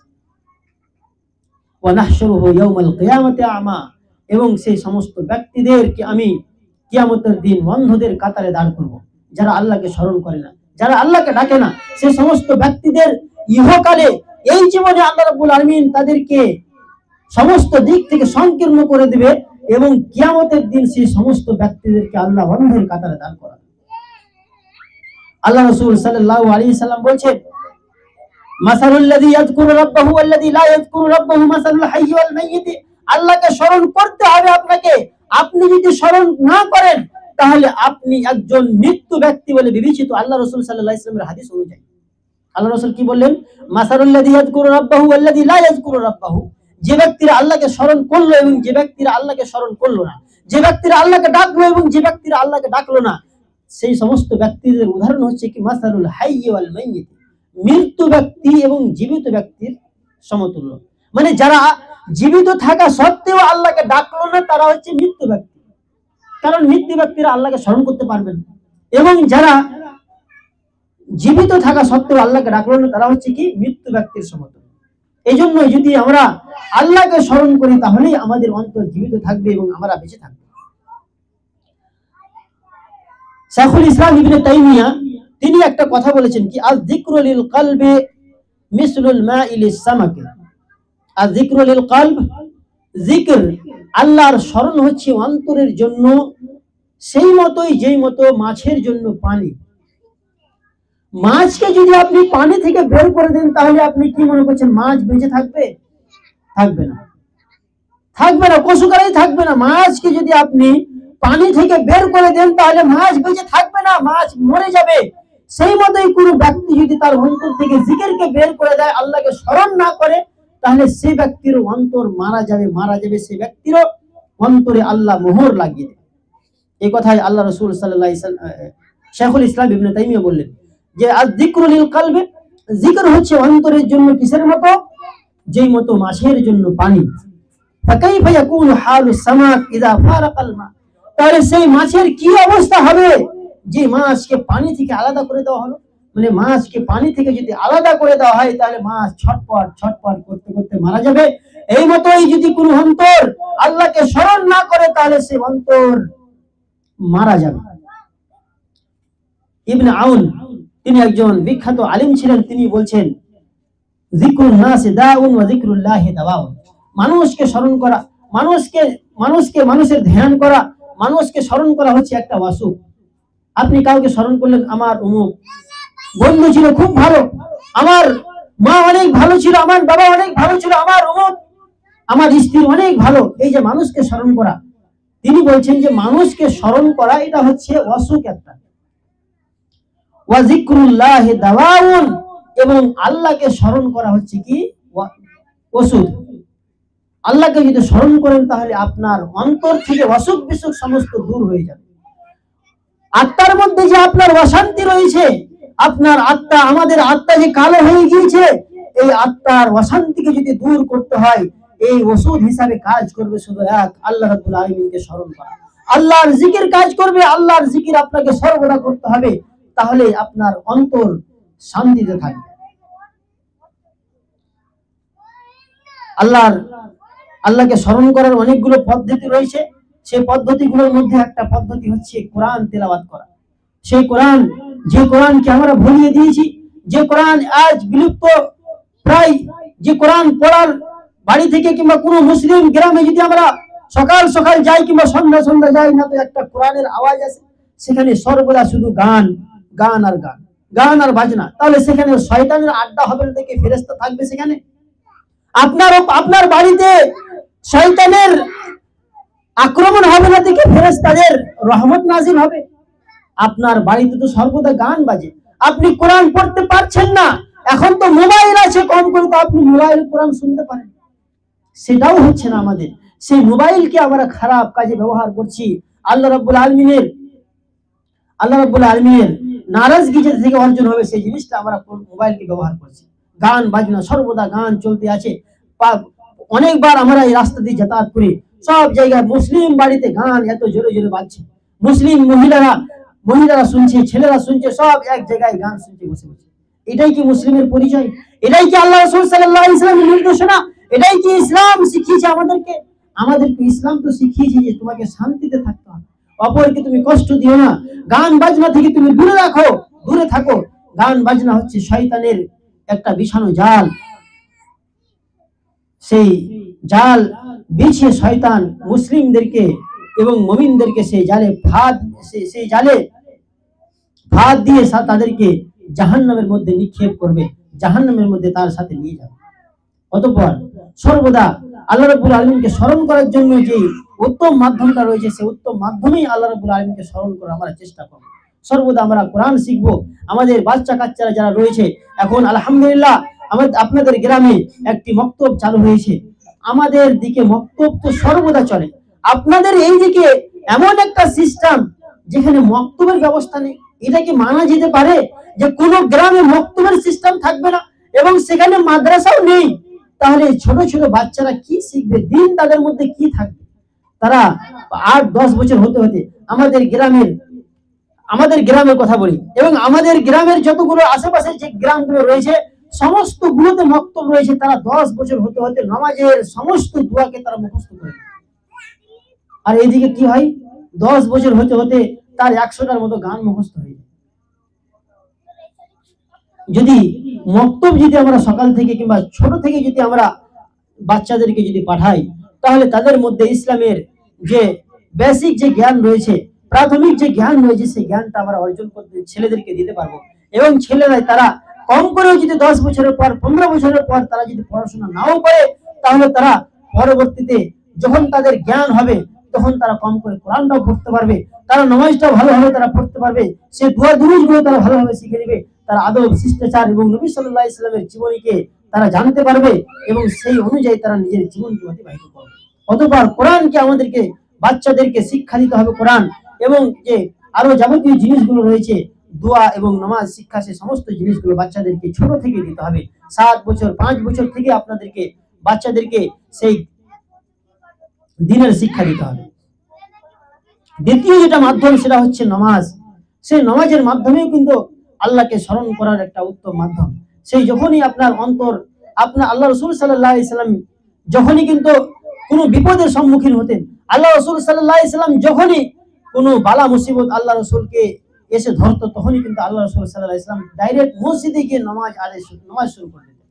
তাহলে যদি কোনো মুসিবত, যদি কোনো কষ্ট, কোনো যদি দুঃখ যদি আমাদের মনের মধ্যে কিংবা মাথার মধ্যে চেপে থাকে, তাহলে আল্লাহ রাব্বুল আলামিনের দরবারে গিয়ে আপনাকে 2 রাকাত নামাজ আদায় করে আল্লাহর কাছে দোয়া করতে হবে। তৃতীয় যেটা মাধ্যম সেটা হচ্ছে আল্লাহ রসুল সাল্লাল্লাহু আলাইহি সাল্লামের শিখিয়ে দেওয়া সেই দোয়াগুলো আমরা প্রতিনিয়ত পাঠ করতে থাকবো এবং সর্বদা আমরা সেই দোয়াগুলো পাঠ করব। যদি আমরা সেই দোয়াগুলো শিখে থাকি তাহলেই কিন্তু আমরা পড়তে পারবো। আর যদি আমরা ছোট বাল্যকাল থেকে যদি সেগুলো না শিখি, তাহলে আমরা পড়তে পারবো না, এটাই স্বাভাবিক। অতঃপর সেই দোয়াগুলো আমরা শিখবো এবং প্রতিনিয়ত পাঠ করব, তাহলেই কিন্তু শয়তানের বালা মুসিবত থেকে, শয়তান যে আমাদের উপর চেপে বসে, শয়তান যে আমাদের উপরে যে শয়তান চেপে বসে, সেই শয়তানের চক্রান্ত থেকে, সেই শয়তান থেকে আমরা কিন্তু রক্ষা পেয়ে যাব। অতএব সেই দোয়াগুলো প্রতিনিয়ত আমাদেরকে পড়তে হবে।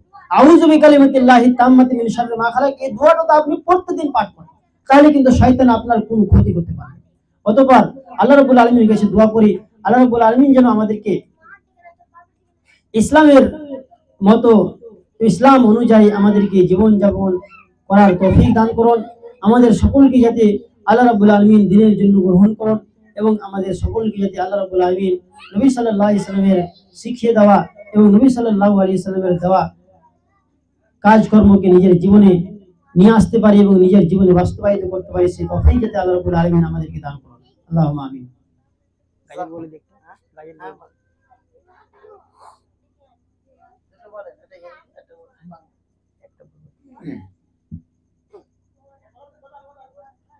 দয়ার সাগর নবীজিকে কাফেরেরা ছিল না, বিনা দোষে নিষ্ঠুরেরা দিলই কত যন্ত্রণা।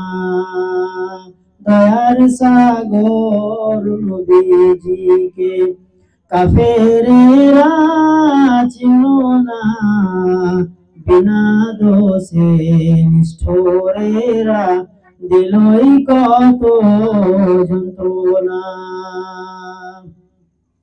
শত শত কাফের ছিল, নবীজি ছিলেন একজনা, সবাই বলে মারো পাথর, নিষেধ কেউ যে করলো না।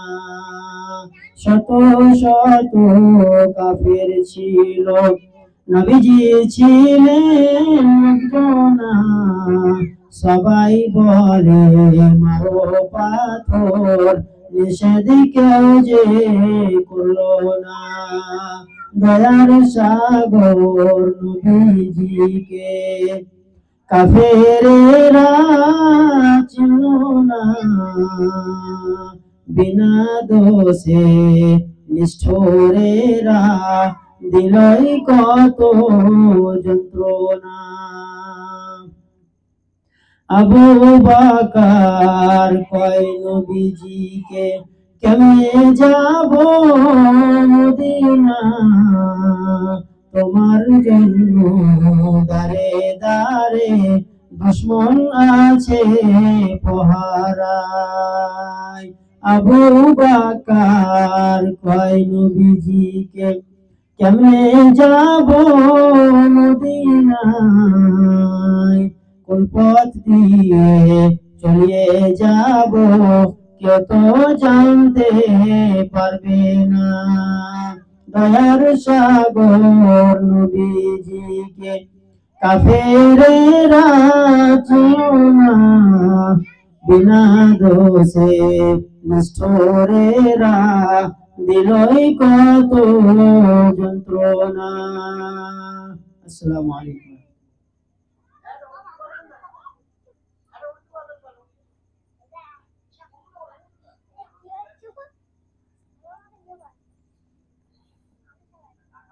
ارشاد کبریا ہے اعلان مصطفیٰ وتعز من تشاء وتذل من تشاء ارشاد کبریا ہے اعلان مصطفیٰ وتعز من تشاء وتذل من تشاء دین خدا کا جب کیا اعلان نبی نے پتھر کسی نے مارا تو گالی دی کسی نے دین خدا کا جب کیا اعلان نبی نے پتھر کسی نے مارا تو گالی دی کسی نے ہنس ہنس کے پھر بھی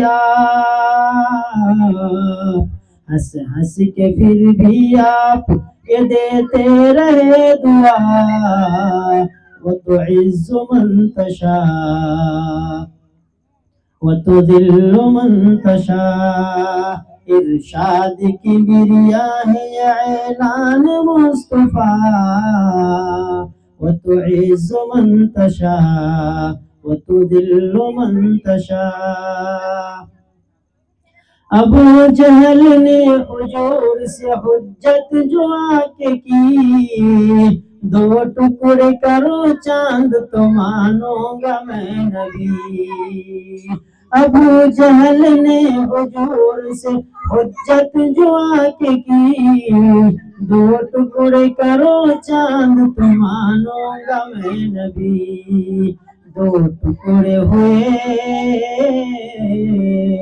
دو ٹکڑے ہوئے چاند تو شرما کے رہ گیا وتعز من تشاء وتذل من تشاء ارشاد کبریا ہے یہ اعلان مصطفیٰ وتعز من تشاء وتذل من تشاء دین خدا کا جب کیا اعلان نبی نے پتھر کسی نے مارا تو گالی دی کسی نے ہنس ہنس کے پھر بھی آپ یہ دیتے رہے دعا وتعز من تشاء وتذل من تشاء وتعز من تشاء وتذل من تشاء السلام علیکم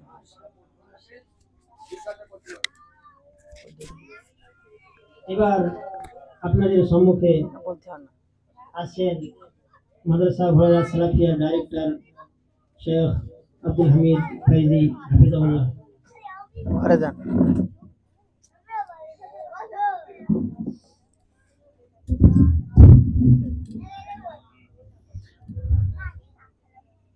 আসসালামু আলাইকুম ওয়া রাহমাতুল্লাহি ওয়া বারাকাতুহু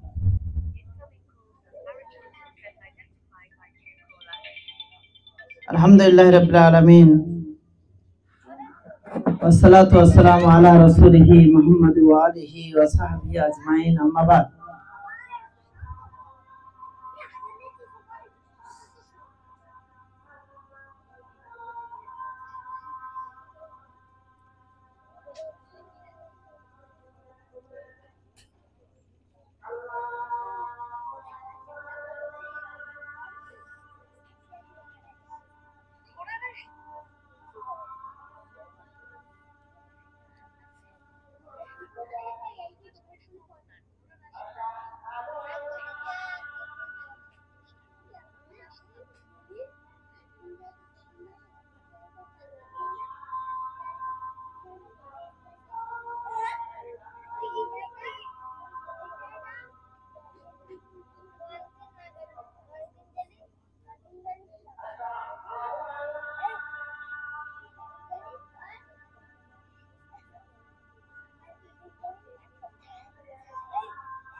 সম্মানিত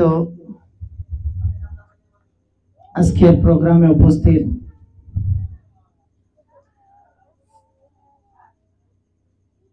উলামায়ে কেরাম এবং দিন দরদি ভাই ও পর্দার অন্তরালে আমার মায়েরা,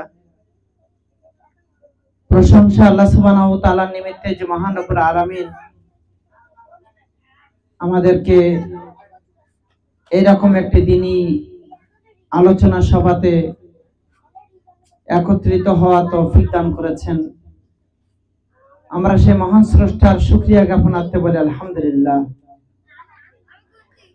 দরুদ ও সালাম বর্ষিত হোক বিশ্ব মানবতার মুক্তির দূত বিশ্ব নবী জনাবে মুহাম্মদ রাসূলুল্লাহ সাল্লাল্লাহু আলাইহি ওয়াসাল্লামের উপরে।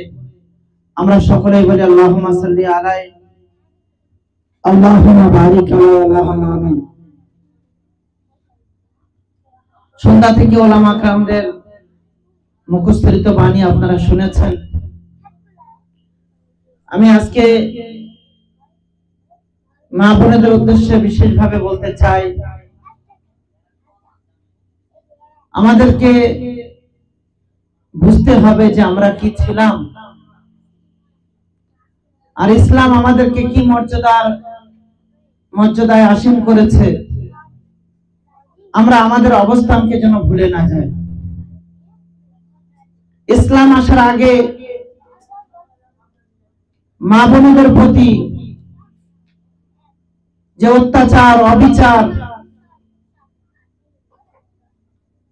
এবং লাঞ্ছনা বঞ্চনার ধারাবাহিকতা ছিল, আমাদের সর্বশেষ নবী জনাবে মুহাম্মদ রাসূলুল্লাহ সাল্লাল্লাহু আলাইহি ওয়াসাল্লাম আমাদেরকে আমাদের হেফাজতের লক্ষ্যে একটার পর একটা সেই বদমাইশদের, মুশরিকদের অত্যাচারের বিরোধিতা করে দিক নির্দেশনা দিয়েছেন এবং পরবর্তীতে আমরা দেখেছি যে মা বোনেদের কত সম্মান প্রদর্শন করা হয়েছে, কত সম্মানে সম্মানিত করা হয়েছে। ইসলাম আসার পূর্বে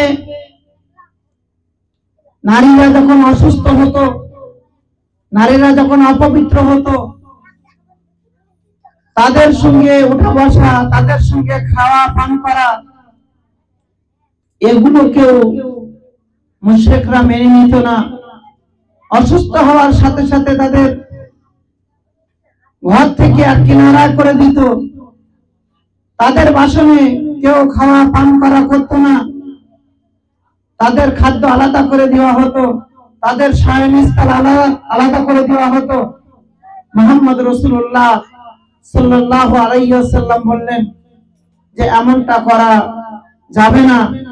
তারা তোমাদের সঙ্গে থাকবে, তোমাদের সঙ্গে খাবে, তোমাদের সঙ্গে পান করবে, তোমাদের সঙ্গে শয়ন করবে, শুধুমাত্র ওই সময়ে মুবাশশিরাত করা যাবে না, মিলন করা যাবে না, বাকি সব কিছু তোমাদের সঙ্গে করবে। ইসলাম আসার পূর্বে কোন স্বামী যদি মারা যেত, নারীদেরকে সেই স্বামীর সঙ্গে সতীদাহ করে দেওয়া হতো, জ্বালিয়ে দেওয়া হতো। মুহাম্মদ রাসূলুল্লাহ সাল্লাল্লাহু আলাইহি ওয়াসাল্লাম এর উপরে নিষেধাজ্ঞা জারি করলেন। আমরা হয়তো ইতিহাস থেকে জেনেছি রাজা রামমোহন রায় লর্ড উইলিয়াম বেন্টিকের সহযোগিতায় এই নিষিদ্ধকরণ করেছিল, কিন্তু না, মুহাম্মদ রাসূলুল্লাহ সাল্লাল্লাহু আলাইহি ওয়াসাল্লাম আমাদেরকে এই মর্যাদায় আসীন করেছিলেন। আল্লাহ নবী সাল্লাল্লাহু আলাইহি ওয়াসাল্লাম বলছেন, আল্লাহ প্রদত্ত আযাব দুনিয়ার কোনো মানুষ দিতে পারে না। আজকের দিনেও আমরা মাঝে মাঝে কোন পিপিলিকার চাক দেখে সেখানে আগুন ধরিয়ে দিই, কোন বল্লা মৌমাছির চাক দেখে সেখানে আগুন ধরিয়ে দিই, কোন বিষাক্ত সাপ যখন মেরে দিই তখন আমরা বলি ওটাকে জ্বালিয়ে দাও। আল্লাহর নবী জনাবে মুহাম্মদ রাসূলুল্লাহ এই আগুনের শাস্তি দেওয়া থেকে প্রত্যেককে নিষেধ করেছেন। আর সেদিন এই সতীদাহর মতো নাপাক ব্যবস্থাপনার উপরে আল্লাহর নবী সাল্লাল্লাহু আলাইহি ওয়াসাল্লাম কঠোরভাবে তার বিপরীতে দাঁড়িয়ে এর থেকে আমাদেরকে মুক্ত করেছিলেন, নারীদেরকে মুক্ত করেছিলেন। মুশরিকিনে মক্কা সেই সময়ে বিবাহ নামক কোনো ব্যবস্থাপনা ছিল না। আজকের দিনে পারিবারিক ব্যবস্থাপনা, এই পারিবারিক ব্যবস্থাপনা যে ইসলামে কত গুরুত্ব রয়েছে, আজকের মায়েরাও সেটা অনুভব করতে পারে না। কিন্তু মনে রাখতে হবে, তাদের কোনো স্বাধীনতা ছিল না। বিবাহ নামক কোনো ব্যবস্থাপনাকে বাকি রাখতে তারা চায়নি। আজকের দিনেও যেমন নতুন নতুন আইন, নতুন নতুন কানুন, নতুন নতুন আইন এনে এটা প্রমাণ করার চেষ্টা করা হচ্ছে সমকামিতার মাধ্যমে। মেয়েতে মেয়েতে বিবাহ ব্যবস্থাপনা 2 দিন আগেও আমরা সোশ্যাল মিডিয়াতে দেখেছি, আমাদের এই হিঙ্গলগঞ্জ এলাকায় 2 জন নারীতে নারীতে বিবাহ করেছে। আজকের দিনে নতুন আইন এনে প্রমাণ করার চেষ্টা চলছে যে লিভ টুগেদারের মাধ্যমে আমরা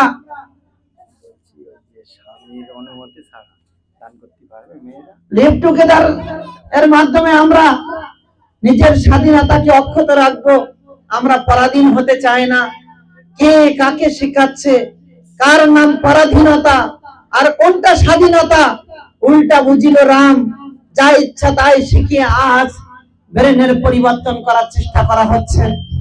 সম্মানিত আমার মায়েরা, জনাবে মুহাম্মদ রাসূলুল্লাহ সাল্লাল্লাহু আলাইহি ওয়াসাল্লাম এর নবুয়ত প্রাপ্তির পূর্বে এই সমাজে দেখা গিয়েছিল নারীদের উপরে কত অত্যাচার হতো। সমাজের কোন নারী, তার সঙ্গে অত্যাচার নিষ্ঠুর চালানো হতো, তার সঙ্গে মিলামিশা করবে, তার সঙ্গে বদমাইশি করবে, লম্পটরা তার বাড়িতে হানা দেবে, লম্পটরা তার বাড়িতে গিয়ে তাকে উঠিয়ে নিয়ে অপহরণ করে তার সঙ্গে কুকর্ম করবে। যখন তার কোনো বাচ্চা হবে তখন স্বাধীনতা থাকবে না। মা যদি বলে অমুক অমুক অমুক অমুক আমার সঙ্গে কুকর্ম করেছে, সে ডেকে সবার মধ্যে কাউকে বলবে এটা তোমার বাচ্চা, কিন্তু সে যদি শিকার হয় তাহলে সে বাচ্চা নিতে গ্রহণ করবে, আর না হলে এই বাচ্চার কোনো পিতা থাকবে না। সম্মানিত আমার মায়েরা, একথা মনে রাখতে হবে, পারিবারিক ব্যবস্থাপনা যতদিন থাকবে ইসলাম ততদিন বেঁচে থাকবে। পরিবার যদি বেঁচে না থাকে ইসলাম সেদিন আর বেঁচে থাকবে না। আল্লাহর নবী এই দুনিয়াকে ততদিন বাঁচিয়ে রাখবেন যতদিন পরিবার নামক ব্যবস্থাপনা বাকি থাকবে। যেদিন পরিবার নামক ব্যবস্থাপনা নিশ্চিহ্ন করা হবে, আল্লাহ সুবহানাহু ওয়া তাআলা দুনিয়াকেও সেদিন মিটিয়ে দেবেন। সম্মানিত আমার মায়েরা, খুব ভালো করে মনে রাখতে হবে, লূত আলাইহিস সালামের বদমাইশ কম যখন সমকামিতার মাধ্যমে বিবাহ নামক ব্যবস্থাপনাকে, পরিবার নামক ব্যবস্থাপনাকে ধ্বংস করতে চেয়েছিল, আল্লাহ সুবহানাহু ওয়া তাআলা সেই কওমকে উল্টো মাটিতে ফেলে দিয়েছিলেন, নিচে থেকে নিয়ে উপরে একেবারে উল্টে দিয়েছিলেন।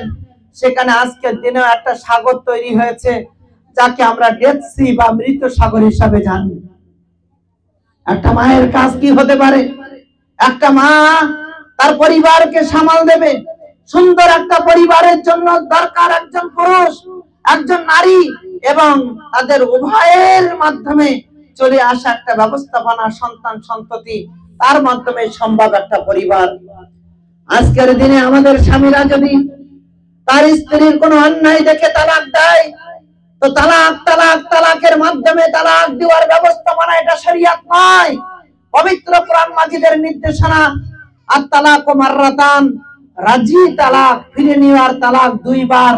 তৃতীয়বার তালাক দিলে সেটা আর স্ত্রীকে কাছে নেওয়ার সম্ভব না, থাকবে না।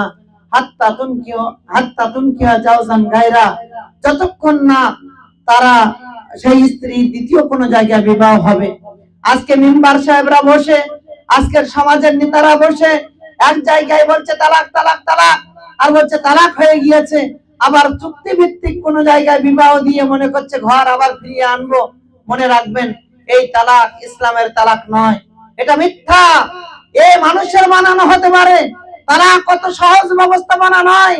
একটা নারীর প্রতি যদি আমি অসন্তুষ্ট থাকি, সে আমার খাবে, আমার পান করবে, আমার পাশে থাকবে, আমি তাকে স্পর্শ করতে পারবো না। এমনি ভাবে আমার রাগ, তার উপরে 1 মাস অতিবাহিত হয়েছে, 2য় মাস আবার যখন পড়বে তার পবিত্র অবস্থায় আমি তালাক দেব, তারপরে সে আমার সঙ্গে থাকবে, আমার খাবে, আমার পড়বে, আমার বিছানায় থাকবে, আমি তাকে স্পর্শ করব না। তৃতীয় মাসেও যদি এমনটা হয় তাহলে পরপর 3 মাসে 3 তালাক দিলে তালাক হবে। তা না হলে প্রথম মাসে আমি আমার স্ত্রীকে তালাক দিয়ে দিলাম, তারপরে সে আমার খাচ্ছে, আমার পড়ছে, আমার মনটা নরম হয়ে গেল, আমি আবার তাকে বুকে টেনে নিলাম, কাছে টেনে নিলাম, তাহলে কিন্তু আর তালাক থাকবে না। তালাক নামক এই ব্যবস্থাপনা এক মজলিসে 3 তালাক কেন, 1000 তালাক দিলেও 1 তালাক হবে। যে ব্যবস্থাপনা সমাজের কিছু হুজুররা তৈরি করেছে, ফতোয়া লিখে দিয়ে টাকা কামানোর ব্যবস্থাপনা, ফতোয়ার মাধ্যমে অবৈধ এবং বলতে পারি শরিয়ত বহির্ভূত ইসলাম বিরোধী কর্মকাণ্ডের মাধ্যমে চুক্তিভিত্তিক যে বিবাহ ব্যবস্থা তারা করতে চায়, এ ব্যাপারে রাসূল সাল্লাল্লাহু আলাইহি ওয়াসাল্লামের স্পষ্ট নির্দেশনা রয়েছে। চুক্তিভিত্তিক বিবাহ মানেই হলো সেই সমস্ত লোক যারা চুক্তির ভিত্তিতে বিবাহ করে তাদেরকে বলা হয় তাইসিরুল মুস্তার, ভাড়াটে ষাঁড়, এবং তাদের ব্যাপারে আল্লাহর নবী লানত করেছেন, বদদোয়া করেছেন। সম্মানিত আমার মায়েরা, আমি যেটা বলতে চেয়েছি, তালাক তালাক তালাক বলার মাধ্যমে তালাক হবে না। 3 মাস স্বামীর কাছে থাকবে, স্বামীর খাবে, স্বামীর পড়বে, স্বামীর বিছানায় অবস্থান করবে। স্বামী যদি তাকে কাছে না টেনে নেয়, তাহলে দ্বিতীয় মাসেও যদি এমনটা হয়, তৃতীয় মাসেও যদি এমনটা হয়, তারপর হবে তালাক। একটা মানুষ তালাক দিলে তাকে 3 মাস ইদ্দত পালন করতে হবে।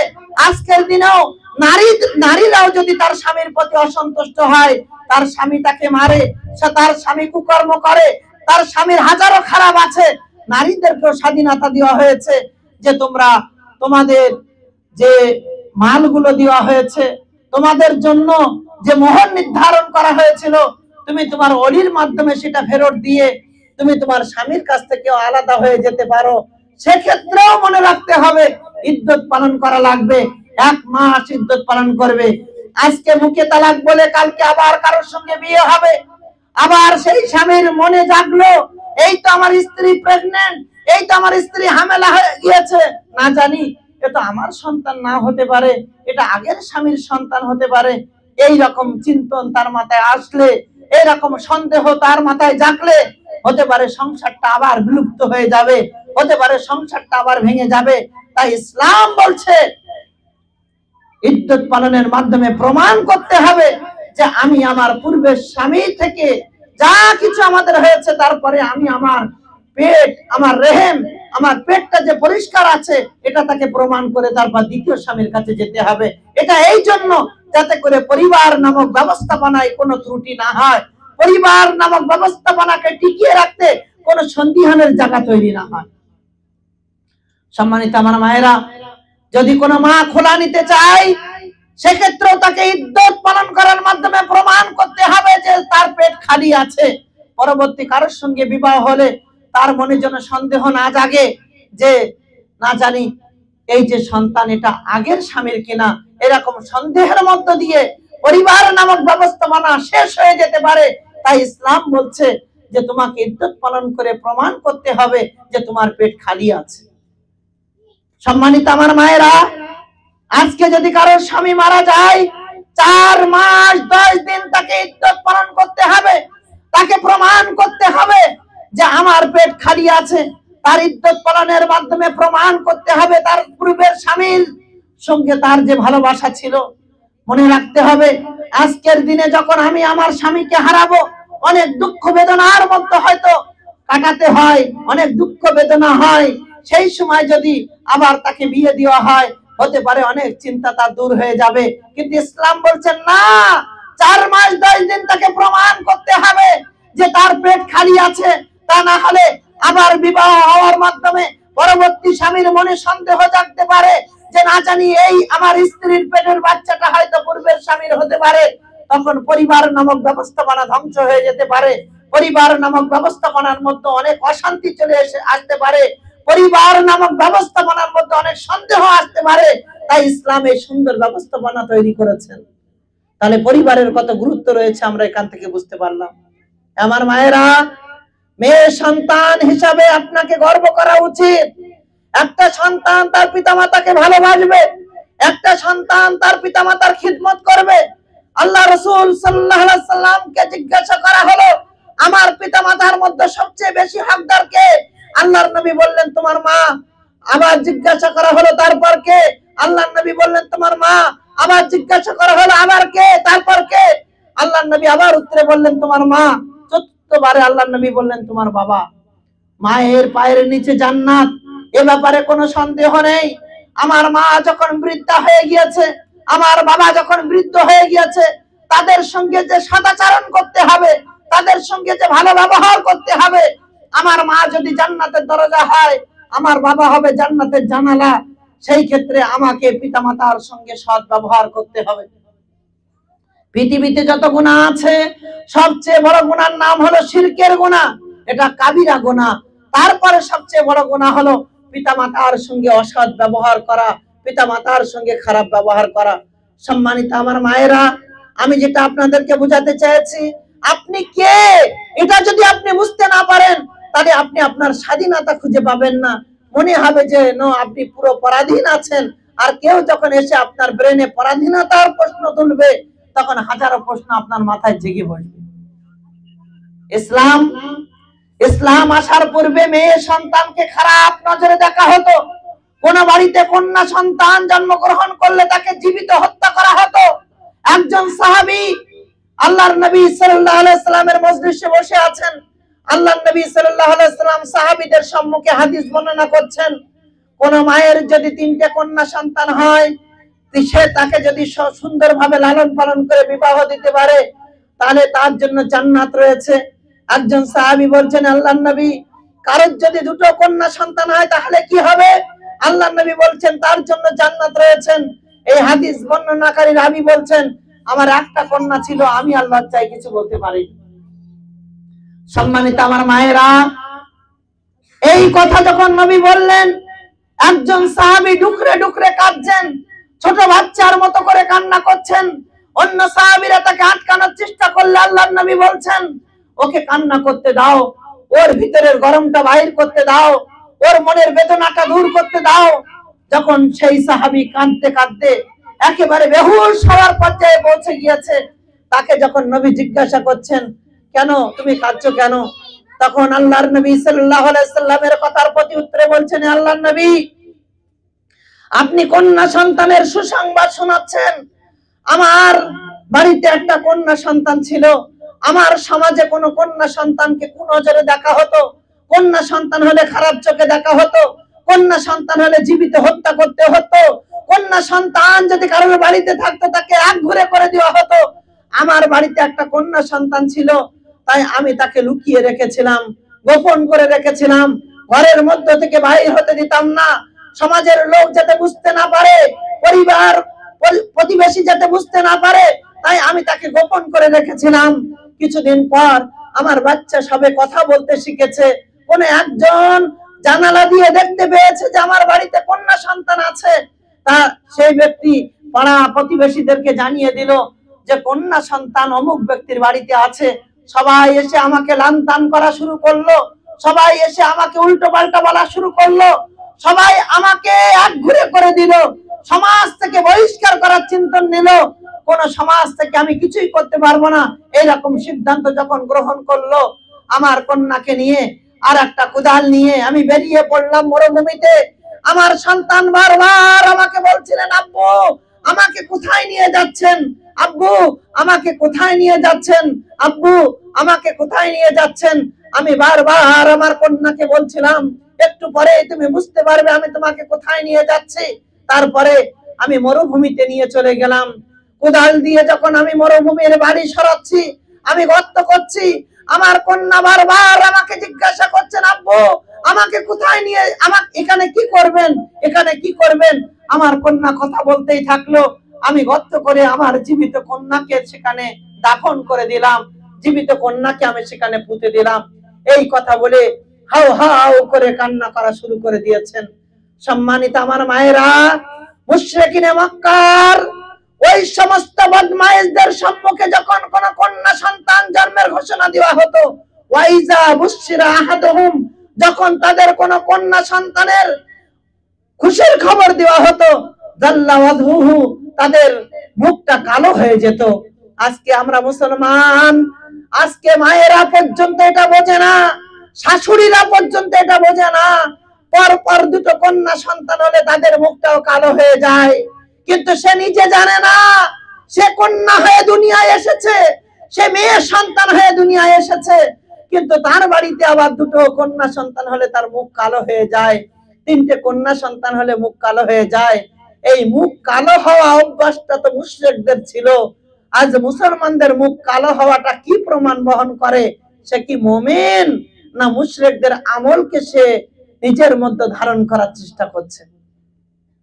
আমার মায়েরা, আমি আপনাদের কাছে অনুরোধ করতে চাইছি, আপনি কে? আপনার পরিচয় কি? আপনার অবস্থান কোথায় ছিল?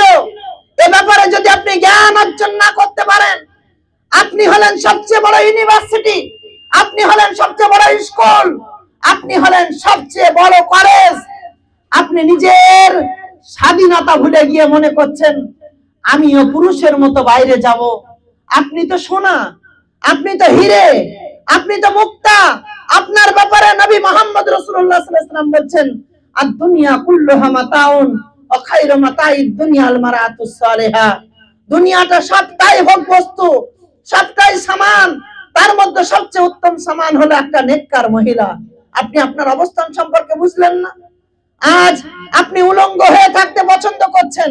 দেখেছেন পৃথিবীতে কোন মানুষ তার মূল্যবান সম্পদটাকে উলঙ্গ করে রাখে, আলগা করে রাখে? আপনার বাড়ির সোনাগুলোকে আপনি কি বাইরে ফেলে রাখেন? আপনার বাড়িতে থাকা মতিগুলোকে যে আপনি বাইরে ফেলে রাখেন? আপনি আপনার অবস্থান বুঝতে পারেননি।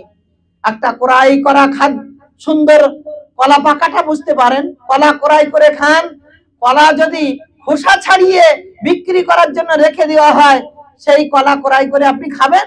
যদি আপনি না খান, তাহলে আপনাকে বুঝতে হবে যে একটা সুন্দর ফল খেতে খুব সুস্বাদু, সেই কলা পাকাটা খোসা ছাড়িয়ে দিলে তার কোনো মর্যাদা নেই।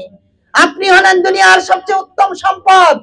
আপনি আপনার পর্দাকে যখন ভুলে গেলেন, আপনি যখন উলঙ্গ হয়ে গেলেন, তখন কিন্তু আপনার আর কোনো মূল্য থাকলো না।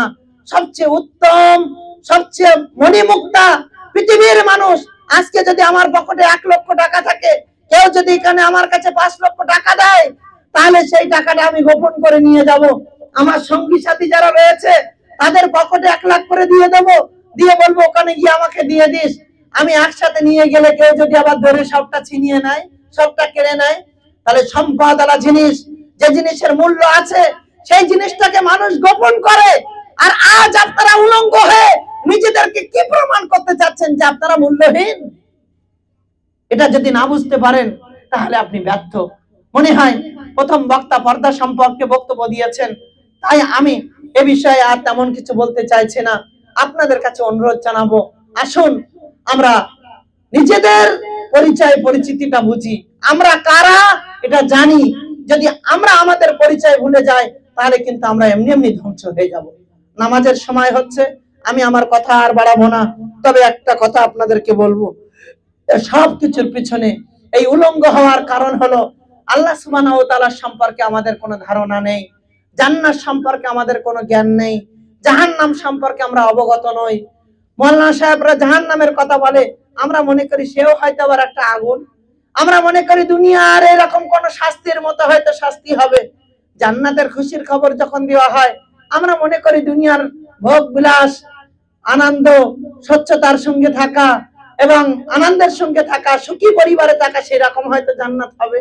কিন্তু না, আমরা জান্নাতের আসল মর্ম বুঝতে পারিনি, জাহান্নামের সেই কঠিন অবস্থা সম্পর্কে অনুধাবন করতে পারিনি। আমি বিনীতভাবে অনুরোধ করি, এ সব কিছুর জন্য অকল্যাণ যেটা, সেটা হলো অজ্ঞতা। অজ্ঞতার কারণেই আজকে এত কিছু হচ্ছে।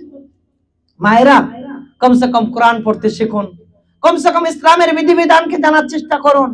আপনার সন্তানকে ন্যূনতম কোরআনের শিক্ষা দেওয়ার চেষ্টা করুন, আপনার সন্তানকে মূল্যবোধের শিক্ষা দেওয়ার চেষ্টা করুন। আপনার সন্তানকে অবশ্যই ভালো শিক্ষাটা দেবেন। আপনার সন্তান যেন আপনার জন্য সাদাকায়ে জারিয়া হয়, আপনার সন্তান যেন আপনার জন্য জান্নাত হয়, আপনার সন্তান যেন আপনার জন্য কল্যাণকর হয়। এই সার্বিক আশা রেখে আমি আমার বক্তব্য ইতি করছি। আল্লাহর কাছে দোয়া করছি, আল্লাহ তুমি আমাদের প্রত্যেককে কবুল করো, আমিন। আর সর্বোপরি একটা কথা আমি আপনাদেরকে বলবো, কতদিনও বলেছিলাম